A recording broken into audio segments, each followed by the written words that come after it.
And here we are, everybody. It's a crossover Thursday. Lions and Jags coming up Sunday at Ford Field. Matt Dery with you on the Locked On Crossover Thursday edition, brought to you by PrizePicks, alongside Tony Wiggins of Locked On Jaguars, as Detroit will host Jacksonville on Sunday. And, of course, we are brought to you by our friends at PrizePicks. The crossover Thursday is PrizePicks. So much fun, easy to play, no competing with other players, just you versus the projections available. You pick 2 to 5 players. If they score more or less than their PrizePicks projection, you can win up to 10 times your money on your entry. It can literally take less than 60 seconds to enter. It's that easy. We love PrizePicks. We know you will too as well. First-time users can receive a 100% instant deposit match up to $100 with promo code LOCKEDON.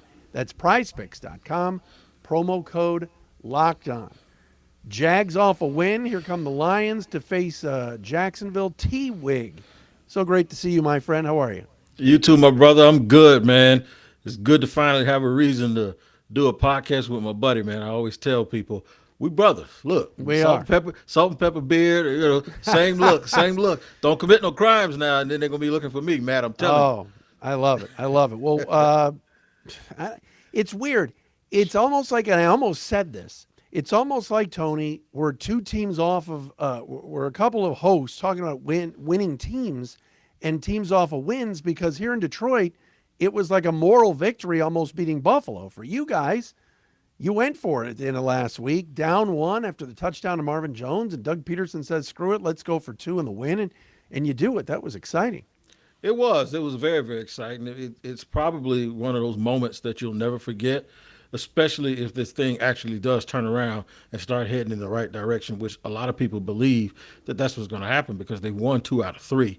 They've played well in all 3. In fact, I did a podcast earlier this week where I talked about how these two teams were pretty much in the same space in their development. And, it's a little bit different because Campbell's had 2 years as opposed to 1 for Doug Peterson. And Jacksonville does know that they have their quarterback, and I'm not sure you guys do. But what I was talking about was if you just watched the game and didn't take score, you'd think they both were winning teams because Jacksonville lost 6 of their 7 games by 1 score. Detroit has fought. They actually have chewed people's kneecaps, not really, but you know what I mean. They have played hard, and I'm sure coaches around the league constantly compliment them and compliment Campbell with the way that this team has played. So it's very, very similar to what's going on here. It's just that the Jaguars have been on the wrong side of the win-loss column, and it's either win, loss, or tie. There's no column for almost. So when they face each other this week, it's going to be fun. Oh, it is going to be fun. Let's talk some storylines first and foremost. We'll dive deeper into the Jaguars, but with the Lions, just for the Locked On Jags listeners and Tony's listeners, it's pretty simple. A 3-1 November. Like I said, a lot of people all over me, especially on my YouTube page in the comment section, saying, "How could you hate on them after that loss the other day? They were right there with Buffalo in a 3-point L to the Bills on Thanksgiving." And I guess my point was, yes, we're finally seeing progress. I wasn't going to sit here and say they should have won the football game and should have run away with it, but my goodness, when you have an opportunity down 3 with the football and all your timeouts and a chance to go for the jugular and get that go-ahead score like Doug Peterson did last week, Dan Campbell really didn't do it. Lions had a very interesting 3rd-and-1 pass, and I don't want to bang that drum, which I've been doing all week, and then settling for a field goal, but then giving Josh Allen 23 seconds to work with, and boom, 1 throw to Diggs, couple of runs, field goal, game over. Those are the kind of games, Tone, that the Lions just aren't winning yet. And they look good the weeks before, 3-game win streak. Beat the Packers, which, whether they're the Packers of old or not, it's still a victory here to finally knock off Aaron Rodgers. Justin Fields, the greatest of all time for some people, put the gold jacket on him. Lions beat him. And then, of course, knocking off the Giants in New York. So there is some momentum here in Detroit. And I guess now it's almost like, all right, here comes Jacksonville. Got to get this one at home. And that's how I think Lion fans feel. What's going on in Jacksonville, biggest storyline for you? The storylines have been the fact that over the last 3 weeks, Trevor Lawrence is 83 of 103 in terms of attempts and completions. He has 824 yards, 6 touchdowns, and 0 picks. And 2 of those games were against Kansas City and Baltimore. That's pretty impressive. And it's no longer a thought about whether or not he is a franchise quarterback. I think we know that. It's now can he consistently put things together week after week and not have this variance, not be like Jay Cutler, where one week he looks great, and then the next week it's like, oh my God, what is going on with him? He doesn't look so great today. That's not the case with him. These 3 weeks have shown us where he's really put the best foot forward. And what he's done, man, is he's taken what's there, as opposed to trusting his arm so much and trusting his young talent so much that he was trying to do too much. He was overthrown. He was throwing the ball in coverage a little bit. He was on the goal line. He had 2 instances earlier this year where they had first and goal inside the 5-yard line, and he tried to force a pass that got picked. Doug has really taught him to learn to live another day, right? So this team will only go where he takes them. They're not overly superly talented, but they do have some talent, and they do have some spots, and then we'll get to that a little bit later. So now what we're seeing, because he's playing better, they are as a team are playing better. And you talk about with young teams, and I know you've seen it over the years. You got to be able to take the momentum from practice to the game. And once you transfer it from the game, now you have to learn how to go from game to game with that same good play. And that's going to be key, because both of these teams are hot. Both of these teams are young and hungry. So for them to be going against each other, it's almost like looking each other in the mirror and at the same stage of development. And somebody has to win and somebody has to lose. I know there's a lot of, it's almost like a reunion this week. Riley Patterson, Jamal Agnew, Marvin Jones. There's a lot of former Lions, and A lot of former Jags coaches. Yeah, coach. And used to be an old buddy of mine in radio used to say the Jaguars were the AFC Lions, and it kind of is that way right now. But what a play Marvin Jones made last week, huh? On that touchdown. Yeah, he hasn't been a down in and down out guy this year. But one thing about those professional pass catchers and guys like that, those guys that have been pros for a long time, I think it's Toby Keith says, I might not be as good as I once was, but I could be as good once as I ever was. That's what he was the other day. He was a pro, and they knew exactly who to go to in that situation, and he did exactly what he was supposed to do and what he should have did. So you talked about the reunion. Last year at the Senior Bowl, I ran into Todd Wash, who was our former defensive coordinator. Yeah. Mark Brunell, who I consider more than just our former quarterback. He's actually a pretty good friend of mine. And me being in the media, and he was in the media also after his playing days. I talked to him last year, him and Kelvin Shepard and all those guys. And the Jaguars were picking one, and you guys were picking two. And I know we're probably getting to that a little bit and how that's turned out so far. But it's fun. It'll be a little bit of reunion for some guys here too. No question about it. Tony Wiggins, Locked On Jags. Matt Dery, Locked On Lions. We are going to get to some of the key matchups and what we're thinking is going to be big for Sunday.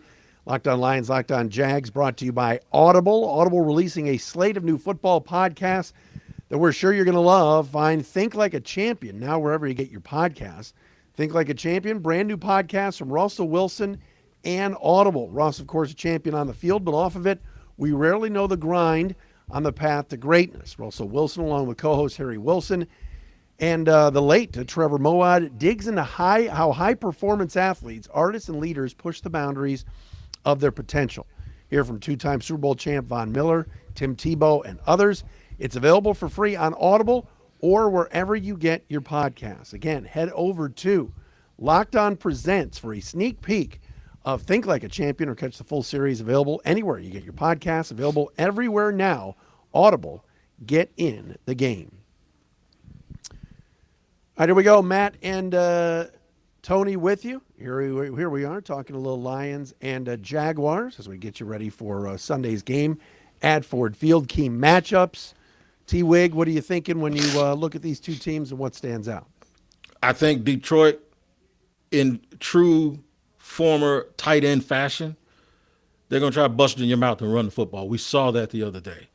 And I know you said on that third down pass, they probably should have run the football. But all game, I like the aggression, and I even like the play selection, what I saw from Thanksgiving on a short yard situation when I think St. Brown probably could have scored a touchdown if he didn't lose his footing. They just do a lot of things in the run game. It's almost like the old Nebraska teams. Like they break the huddle and they run. It's like they run to the line of scrimmage, and they're ready and willing to bust you in your mouth, and you don't know where it's coming from. Jamal Williams has scored so many touchdowns this year. I got him on my fantasy team, and they, you know, sometimes you're not ready for that. If you don't wake up and you don't eat your Wheaties, if you're a football team, especially a young football team, and that stuff is successful early, it's like getting body punches in a boxing match. It's going to show up later because you're going to be so tired, you're not going to think clearly. And the run, when the team is running the football on you, it could really, really bust your morale down and make you just want to, man, I ain't got time for this. Let's just go home. So I'm a little bit weary and I'm a little bit worried about that more than anything else because that'll set the tempo for the game and they could get the Jaguars to a point where they start being desperate if they lose the battle of time of possession. They have lost the battle of time of possession this year. They had a game against Houston where both teams had 27 first downs, but Houston had the ball 10 minutes more than Jacksonville. That you can't do it. You cannot win that way because you don't have opportunities, and it creates a situation where your defense gets tired. And late in the game, they created some terrible, terrible penalties 9 times out of 10 because they were frustrated that they couldn't get off the field. And it's just a tenor setter, and it's just that one thing that if you can't stop it, it demoralizes you. You can't do anything about it. Interesting, and let me follow up. Travon Walker, I looked at the PFF numbers. I don't watch a ton of Jaguars football. I watched a lot of your game last week as we're playing you guys this week and everything else. But how's he doing? And is he able to handle the run? And is that a concern this week? He can handle the run. That's what he does best, in fact. So if you want to know how Trevon is doing, especially as it pertains to him and Hutch, it's the same as it was in college. Hutch has phenomenal stats. Trevon does a whole bunch of things that don't show up in stats. Mm-hmm. He has 2.5 sacks. I think he has more tackles than Aidan right now. I think he has like 56, 37 tackles and 19 assists. They both ironically have – Aidan has 2 interceptions and Trevon has 1. But Aidan has doubled him in sacks. Trevon drops a lot into coverage, and he gets held a lot too. He's a big physical freak. But in terms of disengaging from tackles, he hasn't learned that yet. But we knew that from college and coming in. Is there buyer's remorse or regret? Absolutely not, because he sets the tone. He's always running. He ran a play down from 40 yards the other week against the Raiders, and the guy could have scored a touchdown, and it was him who caught him, similar to something that you saw him do in college. So, no, as far as the pure numbers is concerned, it looks like people will go say, well, hey, Aidan Hutchinson is outplaying him. And he might be, because Aidan is better than I thought he was going to be. But the thing with Trevon is he does a lot of stuff, and I know this is cliche. He does a lot of stuff that doesn't show up in the stats, and he does a lot of stuff, and he brings a lot of physicality that the coaches really, really like. I love it. And you put him next to a guy like Josh Allen that's only can make both guys better. Let's say for the Lions, I'm looking at a matchup. It's your receivers, the Jacksonville receivers are starting to get going. Obviously, Zay Jones with a big catch on the 2-point conversion. Great play design on that play. I heard Frank Frangie, the voice of the Jaguars. My boy. How good is that call for that? But the Kirk, Jones brothers, or not brothers, but you know what I mean, and Agnew, that's a concern to me with the speed on the outside, the way they're clicking right now with Trevor Lawrence. And I hope Jeff Okudah is healthy. Didn't play last week due to the concussion, but getting him back is going to be key. The Lions secondary can be thrown on, and the pass rush occasionally is not there. James Houston stepped up last week out of nowhere. 6th-round pick, plays his first game, gets 2 sacks. We talked about Aidan Hutchinson. You did a little bit. He can get to the quarterback for sure, but that's not the strength of the team is the Lions pressuring. And I think if Lawrence is given a clean pocket for a lot of the day, that's a concern that I have is certainly the Jags receivers able to get some separation on guys like Oruwariye, Will Harris, and some of the other cornerbacks that I think the Lions are going to need to upgrade next year. What do you think of that?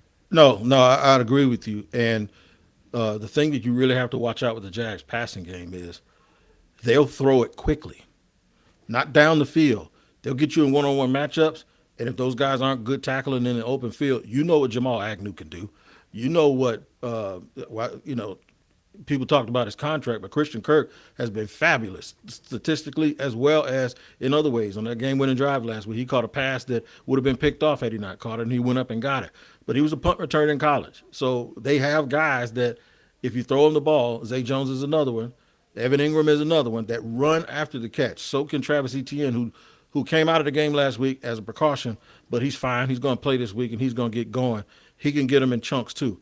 You got to watch the fact that they throw the ball quickly and they challenge teams to tackle in the open field. And if you can't, you're going to have a problem because that's what they do very well. I've said it every week. I know Okudah was picked third, and everybody says, "Oh, cornerback, can he cover? Can he play man?"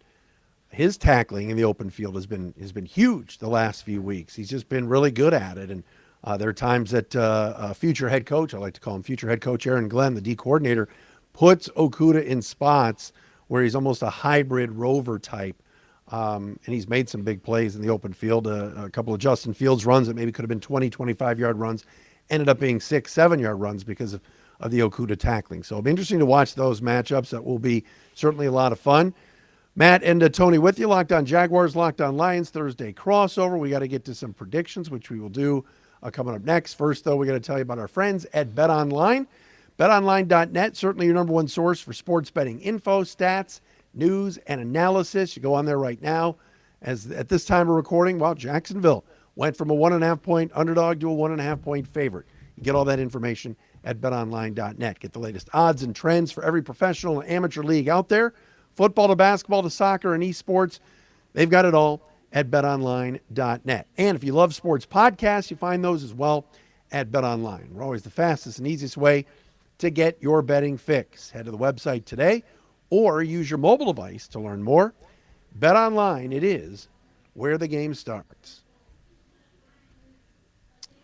All right, prediction time. Lions hosting the Jaguars. Locked on Lions, Matt Dery, Thursday edition.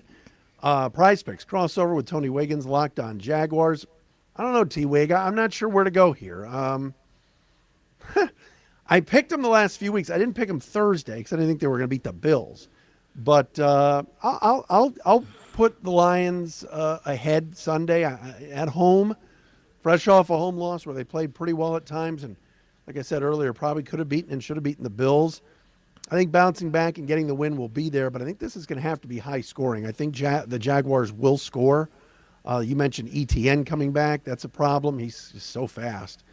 I'll say 31-30. I think it'll be close, but I'll take the Lions in a nail-biter. What do you got? I told people we were brothers because we even think alike, man. I'm going to go a touchdown less for both teams. My score is 24-23 Jacksonville. And but I think just like last week, you can't take your eyes off the TV. I told my wife last week, by the way, they scored, and it was like 15 to 18 seconds left, and they squib kicked. And I said, why did they do that? Because that kicker can make that thing from Savannah, Georgia. He almost did. And they completed one pass, and he almost set an NFL record. He missed by 1 yard, and it was dead on. So they have a way, whether they win or lose, to keep you on the edge of your seat. I don't think that's going to change this week. But I'm going to give it to him. I'm going to say that I'm going to even go further than that. Not only make a prediction, but I'm going to tell you how. I think the Lions are going to line up to kick a game-winning field goal, and they're going to miss. It's going to happen 2 weeks in a row. Really? So you got Yes. you got Badgley missing.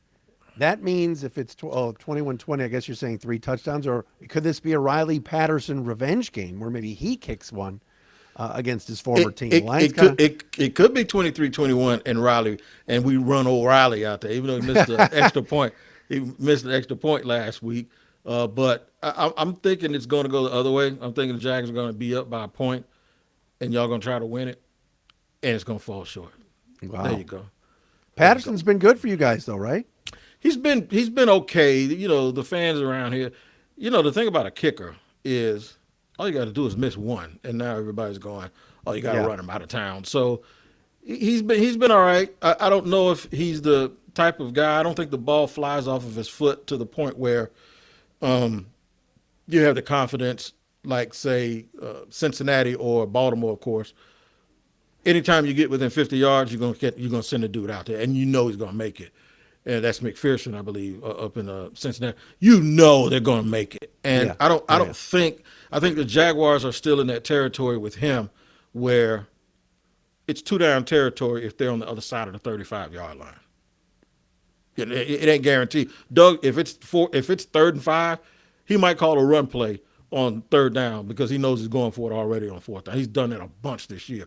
And I think if they had a kicker who had a little more oomph and leg, it would be advantageous for them to say, no, we're going to throw it on third down because we got to miss the automatic over here. It's not quite the case with him, but he hasn't been terrible. The guy before him was bad. So I guess it's like if you're getting anything good out of him, it's better than what you had before. I just remember, obviously Riley got beaten out by Austin Seibert in training camp this year.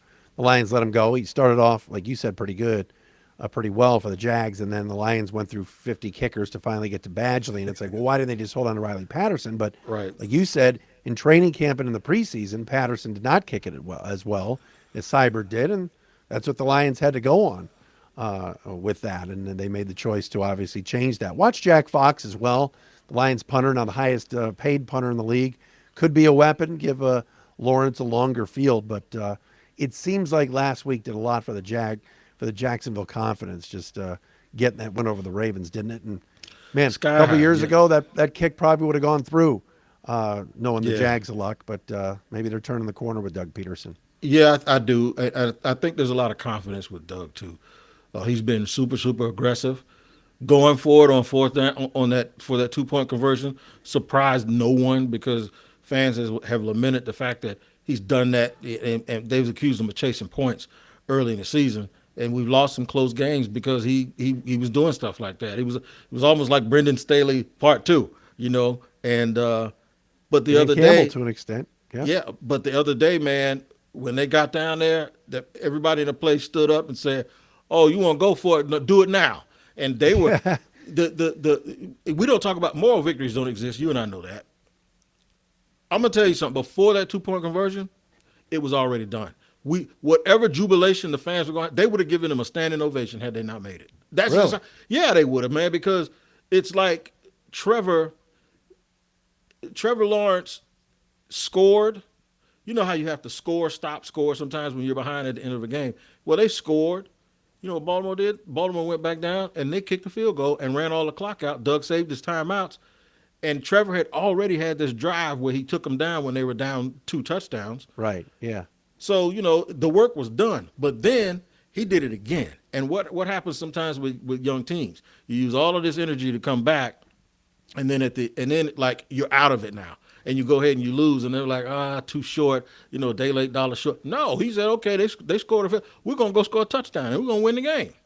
And he did it, man. So it was already done before the 2 point conversion. And when he made the 2 point conversion, it was just a nice little piece of icing on the cake for us. So it was a good game. And I think we're gonna have another one this week. No, I agree. And I think the Lions, it's weird because if you watch them at the start of the year, Dan Campbell's going for it all the time. He was passing up field goals, whether it was 35, 45, 50 yards, and constantly going for it. And over the last few weeks, as a part of this run where they've won 3 of the last 4, he's been a little bit more conservative. He's taken points. He's utilized his kicker, and Badgley's delivered, other than the 29-yard hook shot the other day that cost him on Thanksgiving. Other than that, he's been pretty good. But Campbell has kind of toned it down a little bit. But this will be interesting this week to see with Doug Peterson on the other side if this turns into a Ron Rivera gamble fest on Sunday. But should be a lot of fun. Tony, great to see you and do this show with you, my friend. Always, man. And we don't get a chance to do it enough with the way that these games are lined up. But sometimes we might have to just make that opportunity and get together just for giggles, do it in the draft season or something. But it's always fun to talk to the Lions. I got a lot of friends from up in that way. And I grew up, I was a little bit older, but I listened to Dan Miller, who you mentioned, Frank Frangie, who happens to be my mentor. Frank got me in the radio about 25 years ago. And I worked with him for a long time. And I always told him he reminded me of a guy that I listened to in D.C. named Dan Miller. And what do you know? The play-by-play. Yeah. So good stuff. All right. There he is. Tony Wiggins, locked on Jaguars. Matt Dery, locked on Lions. This has been the Thursday crossover brought to you by our friends at PrizePicks.